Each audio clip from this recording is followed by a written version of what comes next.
భక్తివర్ణ ప్రేక్షకులకు శుభోదయం 14/5/2024 స్వస్తి శ్రీ చాంద్రమానం క్రోధినామ సంవత్సరం ఉత్తరాయణం వసంత ఋతువు వైశాఖ మాసం శుక్లపక్ష సప్తమి మంగళవారం సప్తమి రోజు పూర్తిగా ఉంది.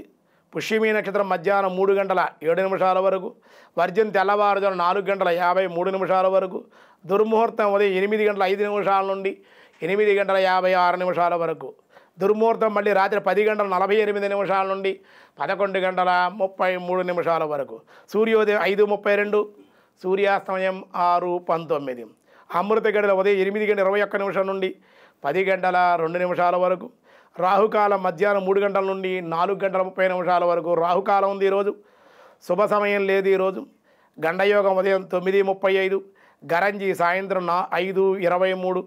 ఈరోజు వృషభ సంక్రమణం జరుగుతోంది. అలాగే మనకి చక్కగా ఈరోజు సప్తమి మంగళవారం కాబట్టి సాధారణమైన వ్యవహారాలకి అనుకూలం.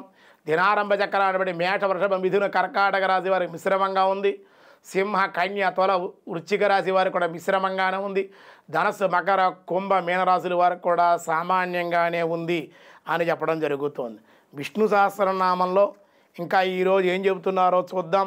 వ్యాసాయ విష్ణురూపాయ వ్యాసరూపాయ విష్ణవే నమో నమః. వాం విశ్వం విష్ణుర్వషట్కారో భూతభవ్య భవ ప్రభుః భూతకృద్భూతబుద్భావో భూతాత్మ భూతభావనః అని చెప్పారు. ఈ స్తవరాజంలో ఓం అనేటువంటి నామాన్ని వాడారు. ఓం అంటే ప్రణవము, పవిత్రాక్షరము. ఓంకారం అంటే మంగళప్రదము, పవిత్రము, దివ్యమంత్రంగా చెప్పారు. ఓం అని ఎవడైతే చనిపోయే ముందు ఉచ్చరించి చనిపోతాడో వాడు మోక్షాన్నే పొందుతాడు. ఓమిచ్చే కాక్షరం బ్రహ్మ. ఇంకా ఓం అంటే ముక్తిని సంగేటువంటిది ప్రశ్నోపనిషత్తులో మనకు చెప్పబడింది. ఓమిచ్చే అక్షరం మిదగం సర్వం అని మాండుకోపనిషత్తులో మనకి విశేషంగా చెప్పడం జరిగింది. ఓం తద్బ్రహ్మ, ఓం తద్వాయు, ఓం తదాత్మ, ఓం తత్సత్యం, ఓం తత్సర్వం అని నారాయణ ఉపనిషత్తులో కూడా స్వామిని విశేషంగా గానం చేశారు. కాబట్టి అటువంటి స్వామిని విశ్వం విష్ణు వషట్కార భూతభవ్య భవత్ప్రభు భూతకృత్ భూతభావు భూతాత్మ భూతభావన అనే దివ్యమైనటువంటి చేశారు. అంతేకాదు ఓమిచ్చే కాక్షరం బ్రహ్మ వ్యాహరన్ మమ అనుస్మరన్ యహ ప్రయంతి తజందేహ సయతి పరమాంగతిం.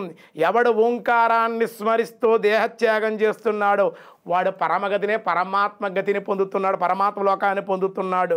ప్రణవం సర్వవేదేషు అని మనకు చెప్పిందన్నమాట వేదం కూడా. సర్వవేద సారమే ప్రణవం అని గీతాశాస్త్రం కూడా చెప్పింది పైగా మనకి. అంతేకాదు ఓంకారానికి అంత శక్తి ఉంది.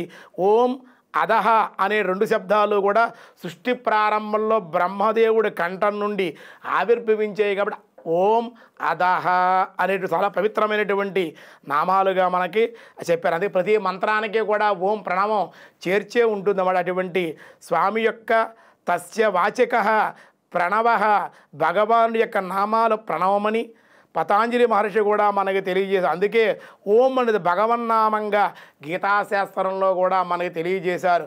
ఓం అంటే అంత గొప్పది. ఓం అంటే ఓయ్ అని పిలిచినట్టు భగవంతుడు అన్నమాట. భగవంతుడు నామమే ఓం. సర్వనామ స్వరూపమైన ఓంకారం ప్రణవ స్వరూపం అన్నమాట. అది లేకపోతే మంత్రానికి శక్తి ఉండదు.